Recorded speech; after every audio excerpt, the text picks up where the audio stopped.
হুজুর জি আমাকে একটু বাজার দেন তো। বাদ দেবো? 1 কেজি আলু দেন। হ্যাঁ 1 কেজি দিচ্ছি।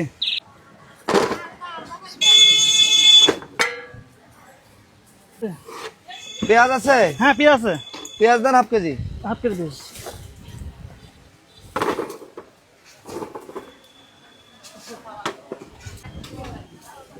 মরিচ নাই? হ্যাঁ আছে।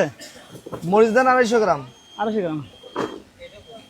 হ্যাঁ তারপর এ পটল ভালো হবে? হ্যাঁ পটল ভালো আজকে 1/2 পটল কেজি দেন, 1/2 কেজি দেন। হ্যাঁ পেঁয়াজ দিচ্ছি। হ্যাঁ তারপর এই বেগুন দেন, বেগুন দেন 1/2 কেজি। 1/2 কেজি। জি কাকরোল কত করে?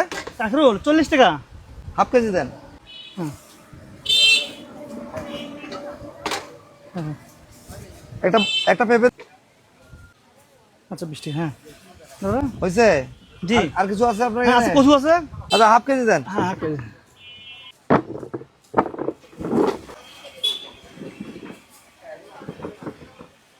কত হলো হিসাবটা করেন তো?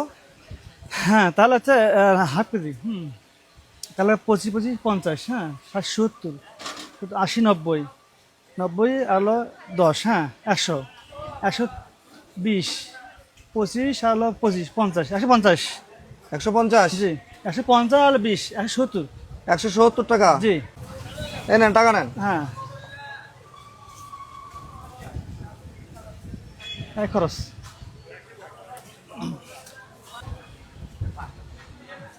ঠিক আছে হুজুর। হ্যাঁ ঠিক আছে। আসসালামু আলাইকুম। ওয়ালাইকুম আসসালাম। আসসালামু আলাইকুম। ওয়ালাইকুম সালাম। আমি এই যে বাজার করছিলাম, একটা খুব গুরুত্বপূর্ণ কাজে এক জায়গায় যেতে হচ্ছে। এই বাজারটা নিয়ে আমাকে 10 টাকা দিবেন। 10 টাকায় এই বাজারটা আপনার জন্য বিক্রি করবো আপনার কাছে। নাই যে বাবা। বাজার কেনার মতো টাকা নাই? না বাবা। কেনার টাকা নাই? না। আচ্ছা এই বাজারটা নেন হবে। এই বাজারটা আপনার জন্য। এই আচ্ছা বাজারটা বাবা, আপনার উপকার হবে না? হ্যাঁ তোমরা যদি দয়া করে দেন বাবা তাহলে আমার উপকার হবে। উপকার হবে? আমার কেউ নাই, আচ্ছা স্বামী এখানে নাই। বাজার স্বামী নেই আপনার? না ছেলে নাই, খালি একটা মেয়ে আছে, মেয়েটা বিয়ে দিছে পাগলক দিয়ে। তাই? হ্যাঁ আচ্ছা এই বাজারটা নেবেন, কাঁচা বাজার। আচ্ছা এই বাজারটা আনার জন্য উপকার হবে না? উপকার হবে। হ্যাঁ উপকার হবে। না না এই টাকাটা নেন, টাকা নেন। এখানে যা আছে সব নেন। এই টাকাগুলো দিয়ে একটা মাছ কিনবেন, মাছ কিনে বাড়িতে নিয়ে যা খাবেন। হ্যাঁ আছে ঠিক। হ্যাঁ আপনার উপকার হবে একটু হলেও। হ্যাঁ বাবা, আমার বাপ জ্বালাছেন তোমরা, আমরা মাছ খাবার পাই না অনেকদিন হয় বাবা, একটা মাছ পাইলে বন্ধুরা আমরা খাই। আচ্ছা যাই হোক, এই বাজার এবং মাছ কিনে নিয়ে চলে যাবেন। আচ্ছা। ঠিক আছে চলে যান, আপনি আপনার চলে যাওয়া দেখতে যাচ্ছি আমরা। চলে যান। দর্শক, আমাদের এই মানবতার গল্প এবং এই ভালোবাসার গল্পগুলো যদি আপনাদের ভালো লাগে তাহলে অবশ্যই ভিডিওটি শেয়ার করে দিয়ে আমাদের সঙ্গে থাকবেন। ভালো থাকবেন, সুস্থ থাকবেন। আসসালামু আলাইকুম।